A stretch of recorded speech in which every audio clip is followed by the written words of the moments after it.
Child abuse has been around for ages, for as long as there have been children and parents. For a very long time, violence toward children was tolerated. This is because children, as well as women, were not considered to be people with rights. Children and women were instead considered to be the property of their father or husband, and he had the right to treat them however he wished. For a long time in our country, the courts refused to become involved with this issue. Then came the case of Mary Ellen Wilson in 1874. She was discovered in a building in New York City, starved and beaten and chained to a bed covered with sores. The people who discovered her were determined to get the law to protect her. Finally, they were able to make a case for her under the laws pertaining to the protection of animals from abuse. At the very least, Mary Ellen was a member of the animal kingdom and deserved the same protection that could be offered to a dog or a horse. The court ruled in her favor, and that was the beginning of laws protecting children from abuse. Even now, with child abuse laws in place, 11,000 children die in the United States each year due to child abuse.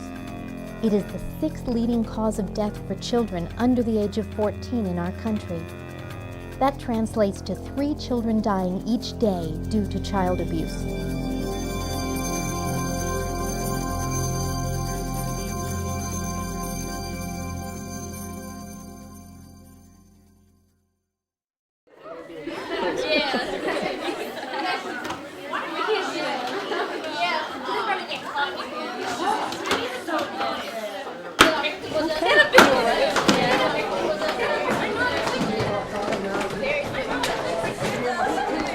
Looks like a very lively crowd. I'm not sure how receptive they're going to be. Why should we waste our time taking care of some stupid dog for a week? You know, our society is very interesting. In order for you to drive a car or operate a boat, you have to go through certain hours of practice. You need to take a test, and you need to have a license. In order to cut hair, you need to do the same thing, right? But to be a parent, there is no training. And you have the sole responsibility for raising a child. This is probably one of the biggest challenges and responsibilities you're ever going to take on. That is why you're taking this course. Right. Now, as I explained to all of you, Mrs. Kastner is here to talk with us today about child abuse. I trust that you're all going to learn something from her. Mrs. Kastner, thank you for being with us. Thank you for inviting me here today, Ms. Gertis. Why should we listen to you? That's a good question. I've actually had a number of experiences which lead me to be here today. For the last several years, I've been working as a school counselor. And unfortunately, sometimes the students I talk with are dealing with abuse in their own families. Before that, I worked as a family therapist, and part of my job was to work with children and their parents to try to help them find healthier ways of dealing with conflict and anger. Finally, I'm married, and I have 3 kids of my own, and I can still remember what it was like to wake up at 3 o'clock in the morning with a screaming child, and just how desperate I could get sometimes to try to make that screaming stop. So that's what brings me here today. Now, I understand from talking with Ms. Gertis that there's been some incidents of child abuse here in your class. What's been going on? I put my baby in the locker during gym class. Somebody took my baby and threw its head against the wall. I took my baby's head off and passed it around the room. I forgot to change my baby for 2 days. Ew. Well, I threw my baby in the front seat of the car and didn't buckle him in. These are some pretty serious incidents of abuse. This is so stupid. They're just dolls. They're not real. And if it was really a baby, I would never throw it against the wall. You know, you'd be surprised what people, even people who really care about their kids, can do when they're under enough stress and they start to reach their breaking point. That's what we're going to be talking about here today. Let's begin by talking about different kinds of child abuse. When you think of child abuse, what comes to mind? Physical abuse. Very good. And when you think of physical abuse, what might you see? Broken bones. Sometimes. You might also see bruises, cuts, burns, even bite marks. You might notice whenever you walk near a child that they start to flinch as if they're expecting to be hit. You might also see that even in very hot weather, the child is wearing long-sleeve clothes to cover up marks. Come here, you little brat. Girl, slow down. Emily, you're back. That looks really bad. What happened?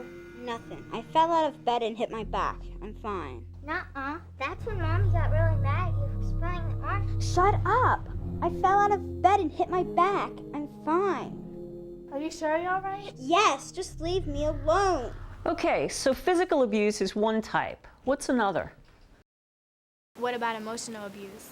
Yes. What do you think that's like? Well, that's when a person calls another person names and says mean things about them until the person believes all the bad things about themselves. That's very good. Emotional and verbal abuse can sometimes be even more difficult to recover from than physical abuse.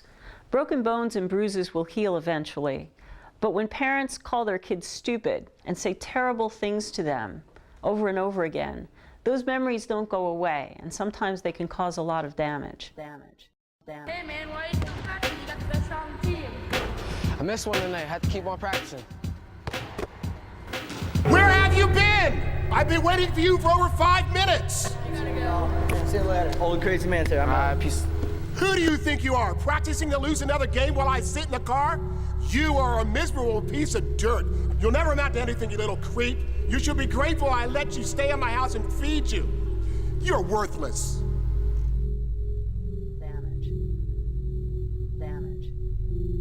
Okay, we've talked about physical, emotional, and verbal abuse. What other kinds of abuse are there? Well, what about sexual abuse? Settle down. You're absolutely right. In fact, this is the largest category of abuse. The statistics are pretty scary. Approximately 1 in 4 young women will be molested in some way before they reach the age of 18. And for young men, it's 1 in 6. That's pretty shocking, isn't it? I can't wait till this weekend. Neither can I. I can't stand school. Classes are so hard and the week's so long. I know, and we have homework like every night. I know, I can't stand it. I don't know what's up with that. All right, well, see you later. See you, class. Hey, Susan, you are looking fine. I was thinking that maybe you and I could hook up this weekend, if you know what I mean. That would be fun. You know we'll have a real good time. See you later. Susan. Susan. Are you awake, honey?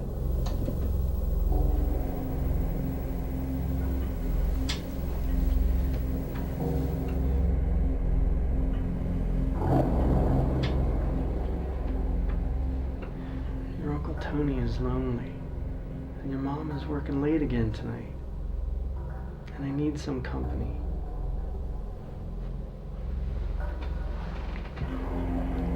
Wake up, sweetheart. You know how much I need you. What about the type of abuse known as neglect? What would you expect to see with that? When a baby shoved in a locker during gym class? I did that. Great example. What else? The child didn't have the right kind of clothes, like if they were in a t-shirt and jeans while waiting at a bus stop in winter. Or maybe if they didn't have enough to eat. Maybe they couldn't go to the dentist and had really rotten teeth. Or when they were sick, their parents wouldn't take them to the doctor for medicine. Okay, you've got it. There's one last category of abuse, and this one is called imminent risk. This is a relatively new category. It has to do with when the adult who's responsible for the child puts the child in a situation where serious harm might occur. For example, if a mother leaves her children with a babysitter that she knows has a criminal record for molesting children, that would be a case of imminent risk. Now, we've spent some time talking about different types of child abuse. Let's talk for a little bit about the people who abuse children. When you think of child abusers, what kinds of things do you think of? They're monsters. Yeah. Anyone who would hurt a little kid must be some kind of psycho. They should be tortured and locked away. Yeah. That certainly is the stereotype of child abusers, that they're monsters, that they don't care about kids, and that they should be treated as something less than human. But the fact of the matter is that many adults who abuse children were themselves abused when they were young. And many of the parents who abuse their children love their children very much, but they're not able to discipline their children without becoming violent. Okay, Grandma. I'll try and talk Mom into letting me come. Call you back later. Bye. Mom, can I go spend the weekend alone at Grandma's? It's not like I'm a little kid or something. Please? Sweetheart, we've been over this before. I just don't feel comfortable leaving you alone at Grandma's for the weekend. We can go visit her together. You always have fun then. But why can't I go by myself? You never tell me why. Sit down. I guess you're old enough to know. Hurts now to even think about it. When I was growing up, Grandma sometimes could get kind of rough. What do you mean rough? I never told you this before, but when I was living with my mother, we weren't close the way you and I are. We didn't do things together. Part of it was that I tried really hard to stay out of the house. Grandma used to drink. And when she drank, well, sometimes she could get really very angry and very mean. I got this scar on my arm where she burned me with her cigarette. She was angry because I dropped a dish when I was setting the table. She couldn't have done that to her own daughter. Oh yeah, she did. I believe now that she loved me as much as she was able, but Grandma couldn't control her temper. When she got angry, well, if I was around, sometimes I would get hurt, really hurt. So now that I have my own daughter, who I love so much, I want to make sure that nothing like that ever happens to you. So that's why you can't go to Grandma's alone. We'll go there together. I don't want to take the chance that if you're there alone, well, in case she got angry. Thanks for telling me, Mom, and thanks for being so different from Grandma.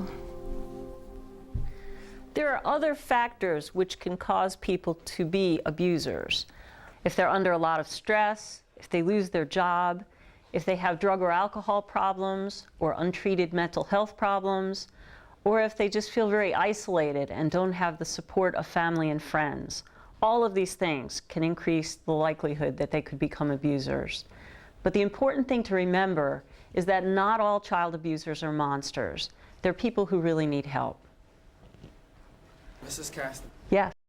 Do kids who have been abused hate the adults who abuse them? Surprisingly, not all kids who are abused hate their abusers. In fact, many of them go to great lengths to cover up the abuse and to protect the person who's abusing them. This is because when kids are abused, often they feel that somehow it's their fault, that they're being abused because they're bad and they deserve what's happening to them. But I can't say this enough. No child deserves to be abused. Thanks for having me here today. I hope the topic always a pleasure. Children who have been sexually abused might gain weight. They may suffer from depression. They may feel safer wearing layers of clothing or clothes that are way too big for them. They may run away, sometimes repeatedly. They may become promiscuous, seeking sexual relationships with many different people. Some signs of sexual abuse include physical injuries to the genital area, sexually transmitted diseases, urinary tract infections, pregnancy, bowel or bladder problems, or inappropriate sexual knowledge. For example, it would be strange for a 5-year-old to know a lot of details about sexual intercourse, while this knowledge is not unusual for a high school student. Remember, when we talk about adults who abuse children, we cannot always jump to the conclusion that they're terrible people. Many adults who abuse were themselves abused as children and aren't getting the help that they need to break the cycle of abuse. Not all children who are abused grow up to be child abusers, but grow up to be very good and loving parents. There are child protection agencies in every state, and they work very hard to try and keep families together whenever possible. The only time a child would be removed from a home is if there was a serious danger to the life or well-being of the child. Child protection agencies try very hard to get families involved in counseling, to help adults learn how to deal with stress and anger in healthier ways, and to help ensure the safety and well-being of children in the home. Anyone can call to report a situation where they believe a child is at risk of being abused or neglected. Some people, like teachers or doctors, are mandated reporters. They are required by law to report a situation where they believe a child is being abused. Other people, like neighbors, classmates, friends, or relatives, can look in their local phone book for the name and number of their local child protection agency. Reports from non-mandated reporters can be made anonymously. Hopefully, you will never experience the problem of abuse firsthand, although now you know that if you do, you're far from being alone, and that there is help out there for you and your family. But at some point, someone you know may need help with this problem. A friend, someone on your sports team, a child you babysit, and you may be the one to bring help to this family. Talk to an adult you can trust, your parents, a teacher, a counselor, a priest or minister or rabbi, or look in the phone book for the number of your local child protection agency and give them a call. All it takes is one contact to change the life of a family forever. But the most important thing to remember is no child deserves to be abused.